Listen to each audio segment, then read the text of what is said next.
What's up, guys? Today we are finally putting the DRZ engine in.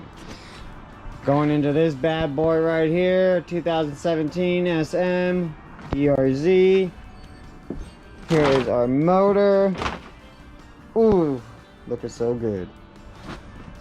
So first thing we're gonna need to do is I'm gonna need to pull this swing arm bolt out, get the tank off, and from there I'll be able to slide the engine in.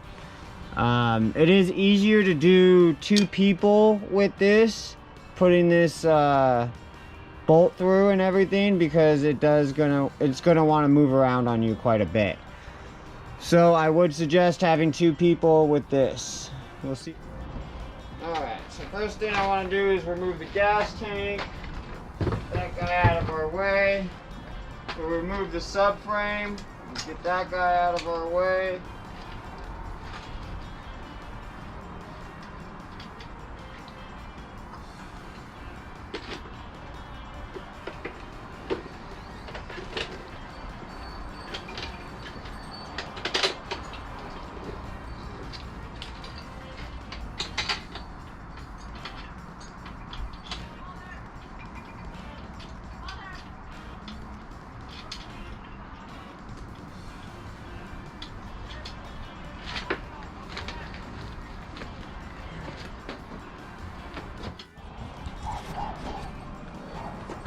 Got the engine in. We went ahead and got this bolt in first, and then I went and slipped in this bolt, put on my motor mounts loosely, and we are now going to be starting to tighten everything down. I'll usually start with the rear subframe bolt and then go over here to this bolt and tighten this down, and then this one, and then this one. And then we start plumbing it up and start getting everything back on, guys, and it's time to ride. We still have a couple bolts that need to be tightened. I gotta get the oil filter seal for this, and I have to tighten up the drive chain where the sprocket is. That bolt. Get some radiators on and some hoses, and she's ready to get some oil and plumbed. Alright, so we're going to go ahead and do the torque spec for the swing arm, and it's going to be swing arm pivot bolt nut, 77 Nm, 55.5 foot-pounds. Got the torque wrench set up for 55.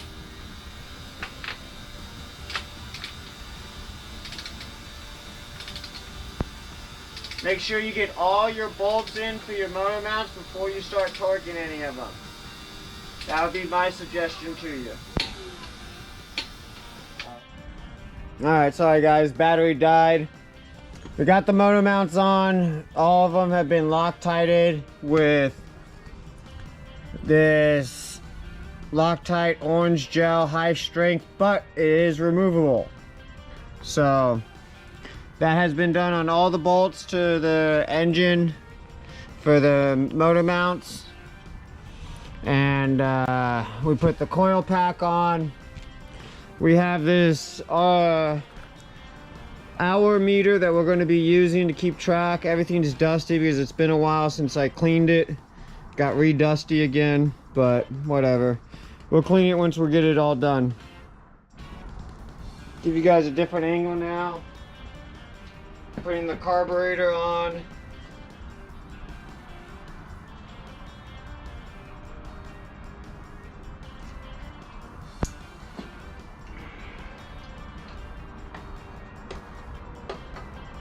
It's a very tight fit.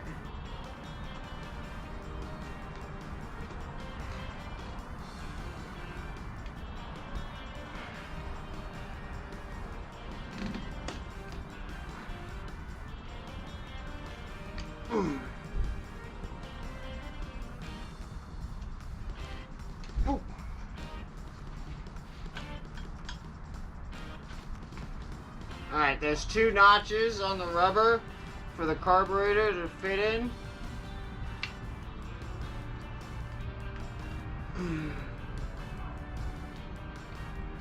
There it is.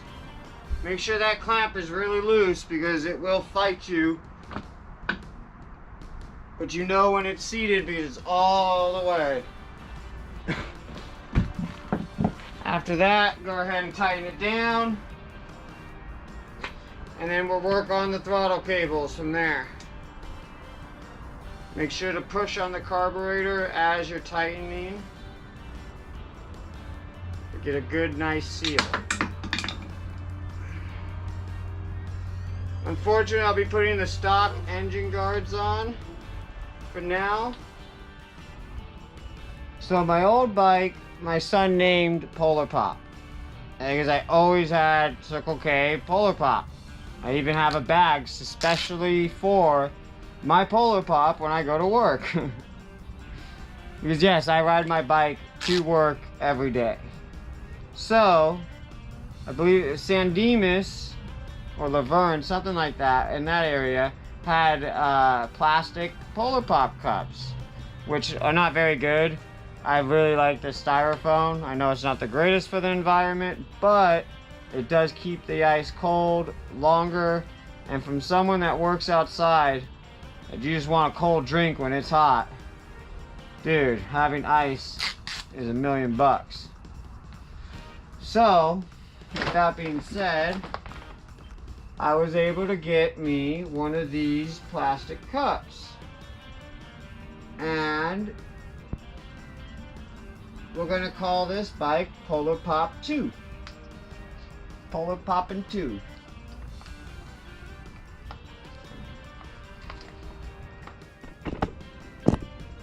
Alright, so we're going to put on the case saver because I need it to set overnight, and because of my radiator breaking, I had to drive out to Corona to go get my buddy who helped me build my motor to help me weld it because I can't weld aluminum. So he was very kind. Fucking love him, Joe. Like a brother to me. He was very nice enough to help me out on short notice, knowing that I want to get this guy going.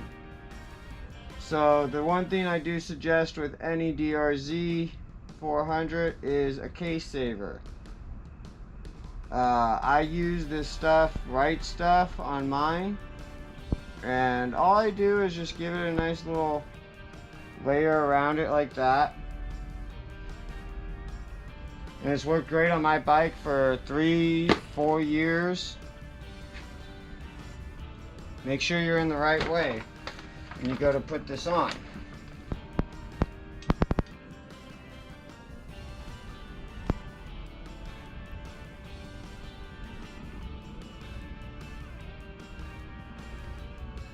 All you're going to do is just push it against it,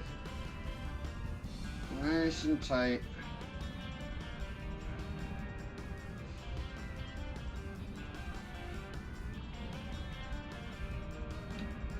And then you're going to tape it on there.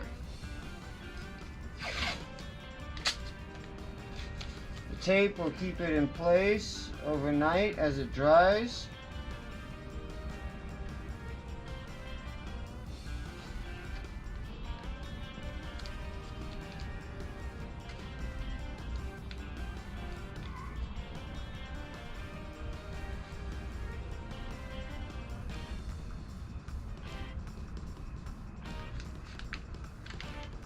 Alright, so if you are able to push something against this, that would always be best.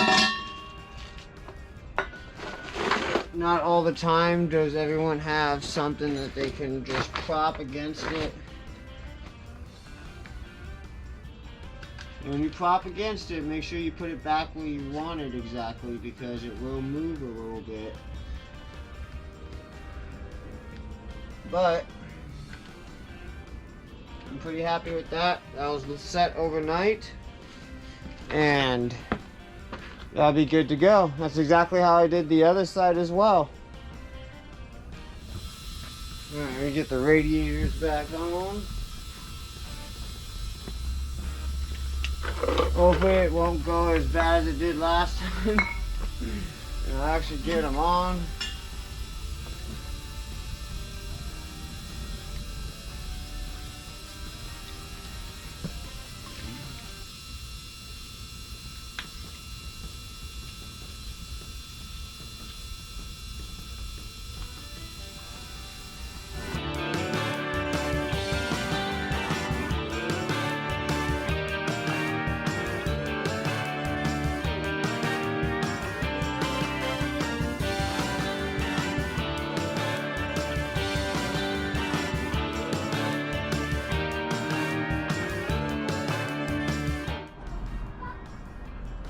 What's up, guys?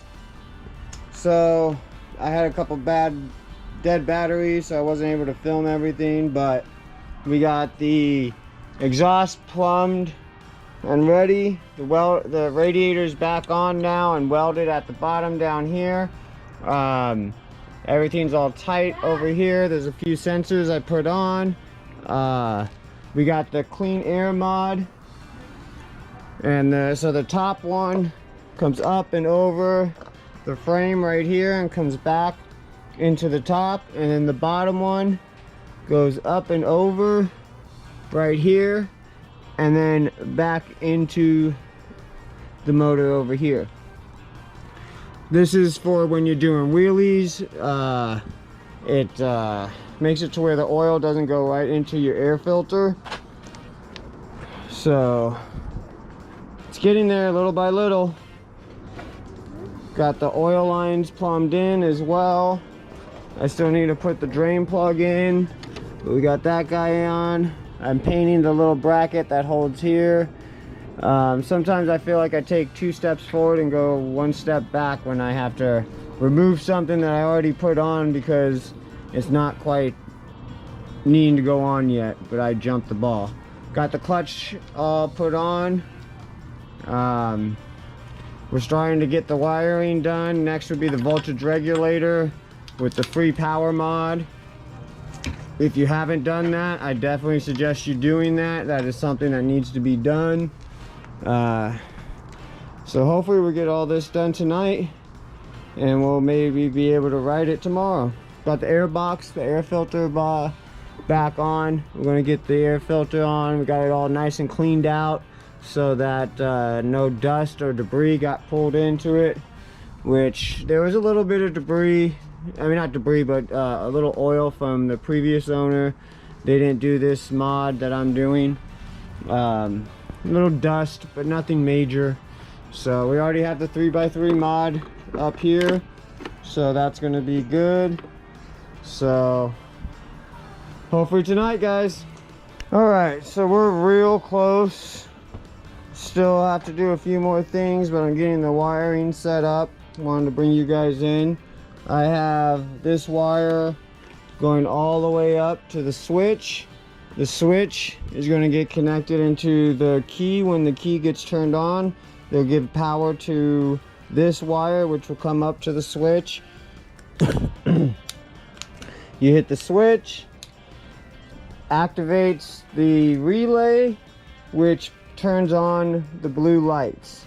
Now I also put a dab of JB Weld super glue on all the ends here and all the tops and throughout the sides, just because I already know these strips, the stickiness on the bottom isn't the best, so I wanted to make sure that they weren't going to come up. I did a heat shrink on here. I have all 4 wires of the red to one and all 4 wires to the black to the other. We're going to create a ground, and we'll probably bring it into like right about here, and then we're also going to bring this positive wire all the way over to here, which will activate the lights. So that's how we do that. And then when the gas tank's on, it will glow through the gas tank and shine it up blue. Now my last time I did only 2 LED strips. This time I'm doing 4. So I am very curious to see how it's going to turn out with the 4 LEDs compared to the 2. So with that being said, we're going to get to some more wiring. I still have to get the battery, but all the wires are all good. This is the ground wire. These are all my ground wires. These are my positive wires. I used my rectifier from my old bike because it already had the free power mod to it, so I figured whatever, let's just do that. It was a good stator. We still have to tighten this bolt down, and we have to get the chain on still. I still have to get the drain plug for the oil in so I can fill it up with oil. I got to put the horn in. The horn's going to go right in here where the old one was, or right here I mean. because we did the turkey baster mod, because we're using my old radiators. We did the turkey baster mod right here for, and that's where the horn goes. So we're going to see if we can go ahead and that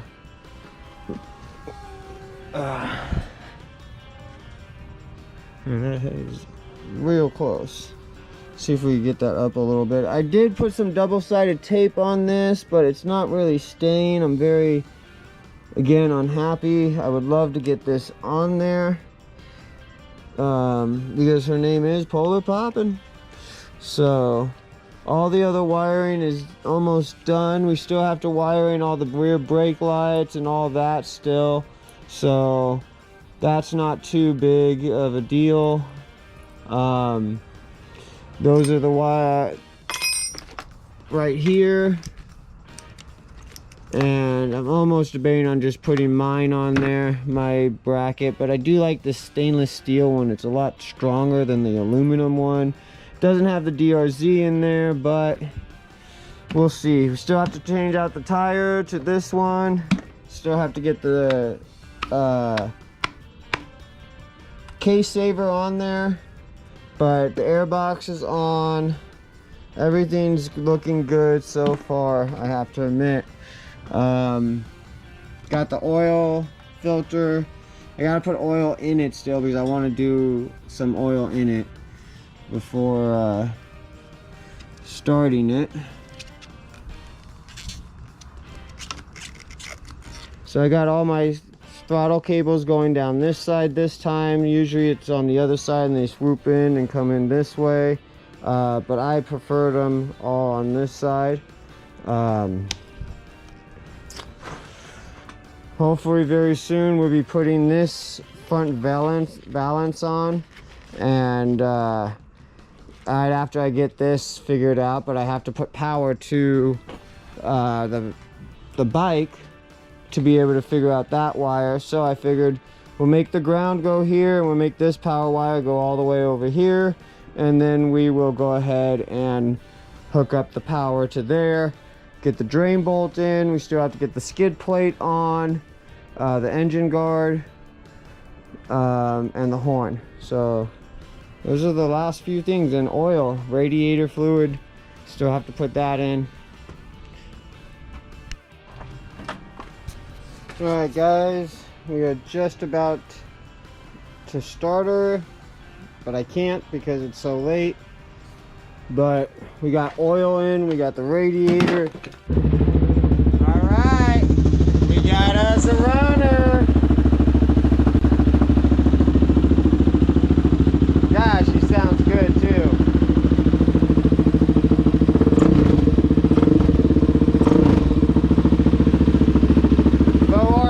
Right now, doing the heat cycle.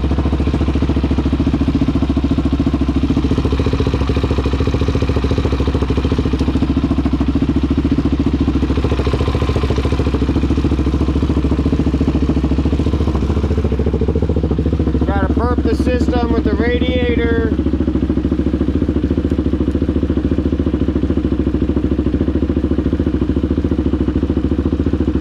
Sounds good though. I am super happy.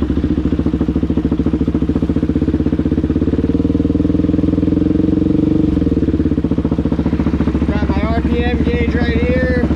It's reading 1800, 1700.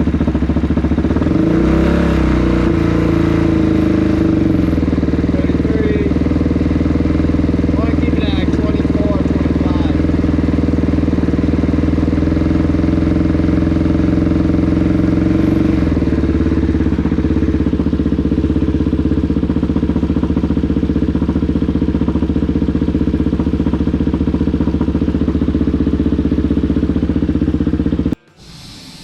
Alright, so putting a new shoe onto the DRZ. This is the old one, super worn out, super slick. This is our new one. It's a little bit bigger. I believe it's a 165/70 B17. And this one was a 160/70 60 ZR17. I don't know what the difference with those are. All I know is it's the same rim size, so let's do it. It was free, and if you know me, if it's free, it's for me. So I got the tire machine set up, holding the rim right now. All right, so putting the new shoe onto the DRZ. We have the no pinch tire tool. It is the knockoff one from Amazon. Can't really afford the super good one, so, but this one has been working great for me. I've used it for about 4 tires now, so I'm happy to put this to use again. It's already paying back for itself. One thing you want to do before starting is get it all nice and soapy, and let's see if we can find you guys a spot that's in light.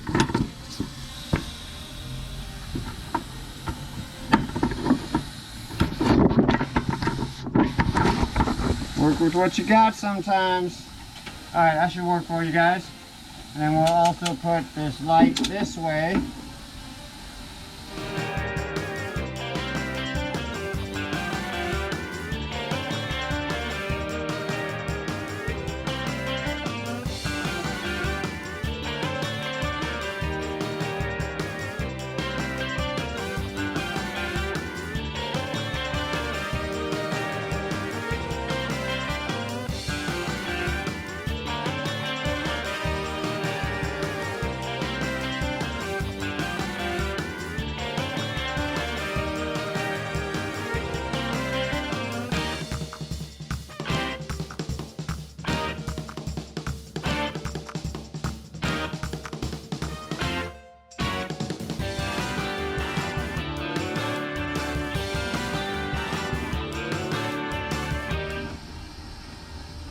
I am very excited to get this bike done and go on a ride, get them 500 miles in, and really be able to take it off-road.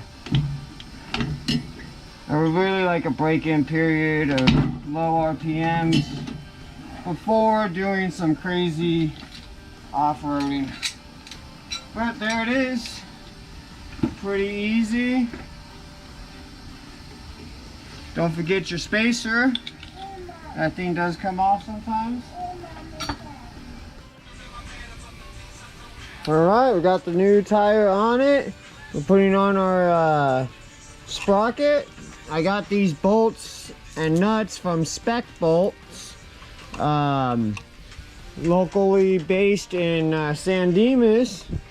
And I really like these guys. They do good, good little kits for all around. If you want something that does the whole fairings or the whole engine and all of everything, you can get everything, or you get just the all the plastic bolts like this one. So pretty cool. Definitely suggest, if you guys need to get bolts and nuts for your bike, check them out. They're very reasonably priced as well, and locally based in San Dimas. So I don't know how much you're going to see, but we got our nuts, our washers. This came as a whole little nice packet. So I'm going to go ahead and put these on. This is a 39-2 sprocket. The original one is a 44. So this one gives you more top speed and less torque. With how much power this bike already has right now, I don't think I'm going to need the torque on street. So we're going to put the 44 sprocket on the dirt tires, and that way we have all that torque when we need it, and this way it'll keep me from doing wheelies.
well, this is definitely not the way that I wanted this to go.